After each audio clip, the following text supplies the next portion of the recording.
Hey everyone, this is my MyPath interview video. For my interview, I chose to speak with a local theater artist and teacher here in Boston. His name is Jesse Hinson. He's currently working as a professor of acting and stage combat at Northeastern, but he has also worked extensively with a bunch of different local theater companies here, including Actors Shakespeare and the Huntington Theater Company. So we had a lot of really great conversations, but I really wanted to talk about 3 takeaways that I got from my interview. And I will be using my trusty little notebook here just in case I forget anything. So without further ado, I'm going to jump right in. The first question that I asked him was, what is it like navigating the professional world of the actor? And he took a minute to think about this in his response. But when he finally spoke, he talked about the importance of community and what you want to create and what communities that you want to be a part of. There's a lot of stuff happening all the time in this world, a lot of new projects that are being put up. So you really need to put a filter down and decide what processes you want to be a part of, what art you want to make, and most importantly, what community you want to work with. He made it very clear that you won't make a living just being an actor. You have to find a way to weave your other passions and skills into this work so that you can be successful. You know, the antiquated triple threat idea, dancer, singer, actor, that's kind of gone out the window.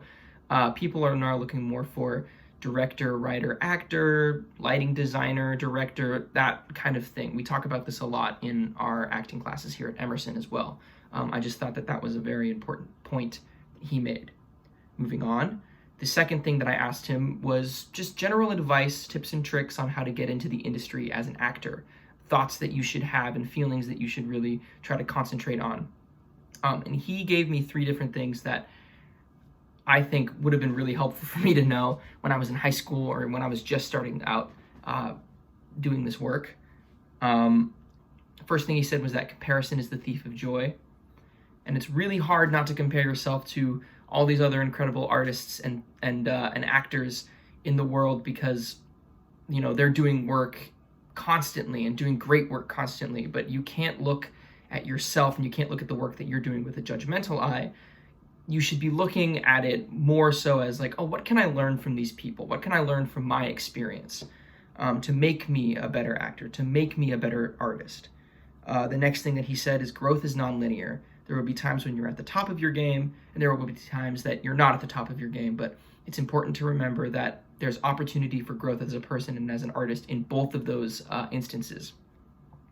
Lastly, he said, define what success means to you. And this is really important, especially in this industry, because people outside of the profession usually think of success as making it big in Hollywood or making it big on Broadway, but that is not true at all. You can still be a successful theater artist working locally or working overseas. Like, you don't have to be a world famous actor to be successful.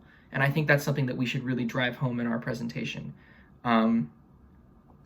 Lastly, the last big thing that we talked about was theater and acting in the post-COVID world and what that's going to look like for us.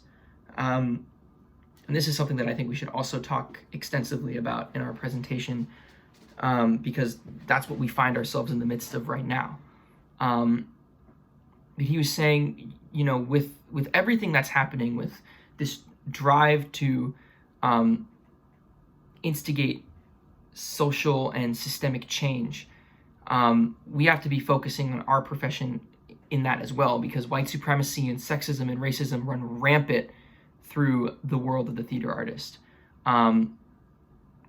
We have to figure out how to weed out those problematic people. We have to be very clear about our boundaries, emotional, physical, all of those. And we really have to push the voices that have been pushed down and forgotten. We have to push those voices to the forefront so that their stories can be told.